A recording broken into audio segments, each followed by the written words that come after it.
A $5 super thanks to begin today's show from Donuts. What do you think about Diggs and a second for Hendrickson? Both players get fresh start and fill a need. So I think the draft pick is about right for Hendrickson. I do think the Bengals, would want more back in terms of overall trade package. But the Bengals and the Cowboys are in the exact same spots. They are in the we can make a push still mindset. So I don't think, and I'll change my mind maybe if they get blown out by the Jets or something weird, but I think their mindset is we're not going to sell. And I think in general, and we'll have a full video on this, by the way, I think we should probably stop offering up the trash that we don't want anymore and acting like it is value. I've been doing troll fantasy trades of offering the 2 worst players on my roster for one guy from somebody else, but I'm not giving up any value. You have to, that's not, I don't think the Bengals actually would want Trevon Diggs. More money for a cornerback who hasn't played great. They already have that in Cam Taylor-Britt. It's cheap, but whatever. Now, if you want into our weekly raffles here, $5 super chat or super thanks will get you entered into it. So send them in, $5 super chat or Venmo. Samuel says, what an amazing game to be at. My dad and I had an amazing time. Go Cowboys. Samuel was at the Cowboys-Commanders game. I am glad things went your way, Samuel. I think that would have been frustrating and annoying had it not gone your way, but cheers to you. Marcus Arnold, this came in before the game. Remember when I told you the run defense was a mirage? If the guards aren't worried about your linebackers, the DTs will get washed away. Gotta get new linebackers.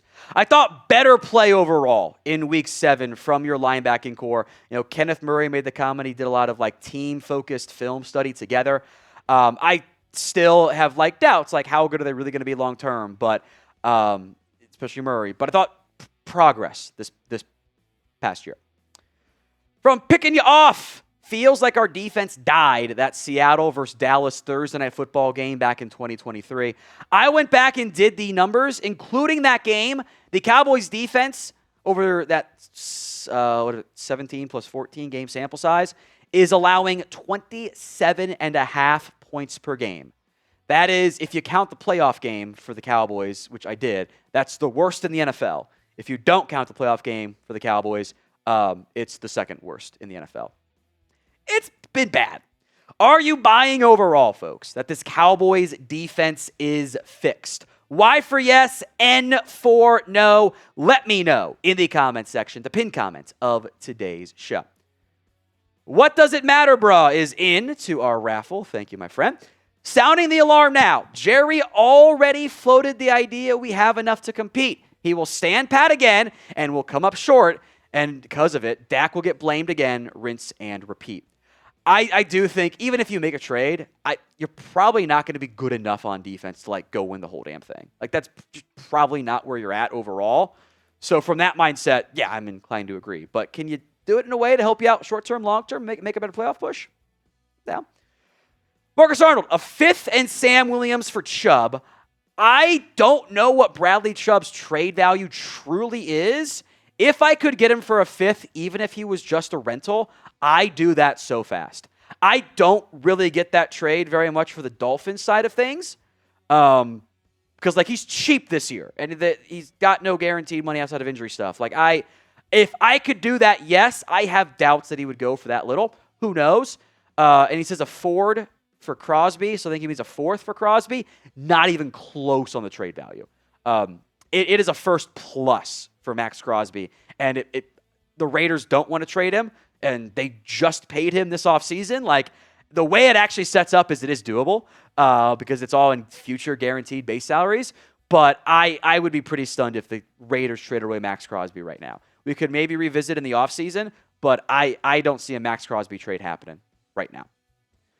Today's show is made possible by PrizePicks. You and I make decisions every day, but on PrizePicks, being right can get you paid. Don't miss any of the excitement this football season on PrizePicks, where it is good to be right. You can now follow other PrizePicks players directly on the app and copy their lineup in one click. Whether it's a friend, a celebrity partner, or someone whose picks you like, hit the follow button and check out every lineup they create in the new feed tab on PrizePicks. One of the Week 8 PrizePicks lineups, Saquon touchdown against the Giants. Revenge game TD for Saquon. Aaron Rodgers more than passing yards in a Rodgers revenge game. And Jordan Love more than pass attempts after we watched Joe Flacco light up the Steelers. PrizePicks also offers stacks. You can pick the same player up to 3 times in the same lineup. That's maybe more than on like Josh Allen passing yards, rush yards, and TDs. You can do it all on PrizePicks. Download the app today. Use code CLNS to get $50 in lineups after you play your first $5 lineup. That's code CLNS to get $50 in lineups after you play your first $5 lineup. PrizePicks. It's good to be right. Links in the comments and the description of today's show. Marcus, why is Schoonmaker here? Trade him to the Chargers for a 7th-round pick and a pack of spearmint gum. We're doing a video on Cowboys trade candidates. I didn't even bother putting Luke Schoonmaker in there. I don't play Brevin Spanford over him. Like, let's be for real. Like, he's not good. He doesn't do anything in the passing game. He's supposed to be a run-blocking tight end, and Spanford is better at that. Give me him instead. Jeremy Sanchez, how enticing would it be for teams interested in our next year first-round pick instead of this year and package it with Trevon or Jalen Tolbert? Can we go to the meme, the one meme I got? Because I think this is not quite like the full extreme version of it, but like it's. I tweeted this out. I get a very good defensive player, and you get a player I no longer want. The difference is this actually is a very good draft pick. The issue is like. Packaging with Trevon Diggs and Jalen Tolbert doesn't do anything for the Las Vegas Raiders. Like, that's just paying more money for a guy we don't want anymore. So, like, it's not a crappy draft pick, but like that, I don't think the Raiders have interest there. Like, they can get a straight-up first this year if they wanted to move him. I don't think the Raiders want to move him. If they were going to move him, I would have a lot of interest there because I think he's an awesome player. He's everything I love in a pass rusher and run-down defensive end. That would be a dream target. I don't think he's available right now. Dez caught it. Riq Woolen trade. We'll see what happens on Monday night. Wouldn't be surprised if he's a scratch again. Kind of feels like they're just going to trade him at some point, and that relationship is done. You're viewing him as a rental, though. He fits the Cowboys mold, but he's due a new contract if you were to trade for him. We'll let him hit free agency. And if you could get him cheap for a day 3 pick, I'm always down. But I wonder if a team that might have bigger long-term intentions has more interest.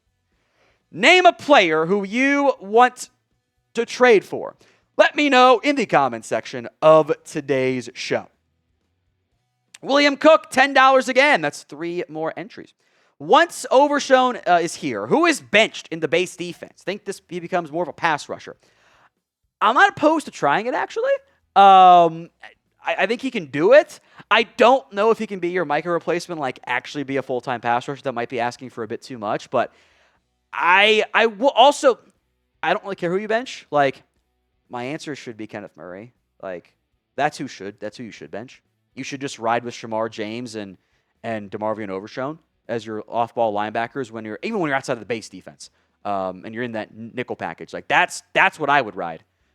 Something tells me that they'll sit Shamar James instead.